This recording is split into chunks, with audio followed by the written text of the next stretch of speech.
Tech Talk Alert. After our latest digital life hack, you're going to hear one of my weekend show's best calls. You don't want to miss it. Selling your car, you might be giving away more than just the keys. I'm Kim Commando for Fabric. Apply for fast and affordable term life insurance in just 10 minutes at meetfabric.com/Kim. If you've got a car from 2016 or newer, it knows your home address, favorite places, calls, credit card info. Heck, it even knows the songs you belt out in traffic. Who knows who is getting all this intel? So before you sell your car, wipe your data. First, unpair everything. Go into Settings, disconnect Bluetooth, and delete your saved contacts, call logs, and texts. Next, remove payment info. If you've used your car for gas, tolls, or parking, clear out your credit card and banking details. Now, if your car has an app that lets you start the engine, lock the doors, or even park it, delete your account. Finally, go nuclear. Wipe everything else. Look under Reset or Clear Personal Data in your car's infotainment system. Get more privacy tips just like this with my free newsletter. Sign up now at getkim.com. As promised, I'm now bringing you a standout call from my weekend show. Lewis in Lubbock, Texas. Hi there, Lewis. Hi, how are you, Kim? Good. What's going on? Well, thank you for taking my call. I've been a listener for years, but this is my first time to call you. Oh, nice. Thank you. I used to travel quite a lot by highway, and I always took you along for the ride. And I have recommended your site to many people who are having some sort of problem, not necessarily all digital, but just some sort of problem. Oh, well, thank you. You're awfully sweet. And let me tell you, Lewis, you're a good driver. You are. You're a good driver. You scared me that one time on the ice. Just want to let you scare me that one time. Well, that once is okay. I mean, that just keeps you awake. Yeah, there is that. 100% on that. So what's going on? How can I help you out? I'm calling in reference to my daughter. She's an adult. She's been having an awful time finding some employment that she can do from home. She's a summa cum laude Bachelor of Arts Business Administration major. Wow. She's a self-starter. She's dedicated. And she has this weakened immune system, which took her out of the job market for a while. But now she's trying very hard to get in. And she's contacted a lot of these job shops on the web. I won't mention them by name, but you probably know who they are. Mm-hmm. And so far, they have been unsuccessful because each client requires literally days of unpaid training.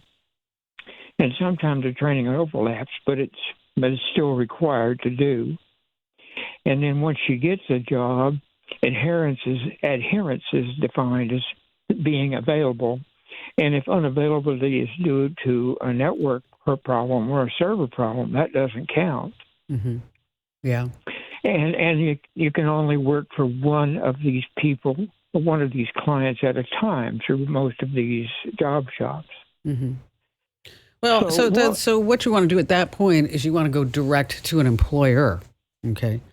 And so you can, for example, pick some big companies like Amazon, right? Okay. Amazon has a whole section of remote career opportunities that instead of going to a particular service or agency, is that you go to a big company. So if there are companies that I would ask her companies that she respects, large corporations that she might want to work for, and then to go to their career section and then to look for remote opportunities, remote jobs, and to see which ones that she would like to apply for. Because even though a lot of the workforce is going back, I mean, let's face it, the pandemic's over, and I know people are still getting COVID, and I know people are sick. I have a friend of mine who's been sick for 2 weeks with COVID. But for the most part, people are back in the office, and we are here at the show and inside the studios. But if you're looking for opportunities, there are still work at home opportunities, but I think you're going to probably find them within the bigger organizations. Now, you can go to sites like LinkedIn and Indeed and ZipRecruiter and FlexJobs and look for work at home opportunities. And you may find those too tied with the bigger corporations.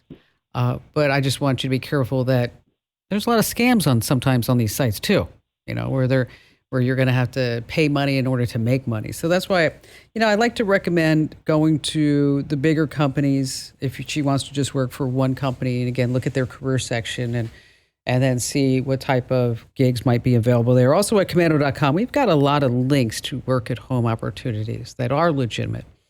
Anything from being an online juror to a tutor, to being a virtual assistant, a call center representative, whatever it may be. And just hit work at home inside the search box, and I'm certain that a whole bunch of things will pop up for you. Louis, thank you so much for being such a long-time listener and first-time caller. What took you so long, huh? You're my buddy. We traveled the far and wide together. If I can lend a hand afterwards, Louis, just reach out. I'm here for you. Hey, a huge thank you for streaming with me. Now, if you're puzzled about something techie, I'm your gal. Just find the email Kim link over at Komando.com and let those questions fly away. Now, every email gets my eyeballs, I promise. And keep your digital life in the know. Be sure you sign up for my free newsletter over at GetKim.com.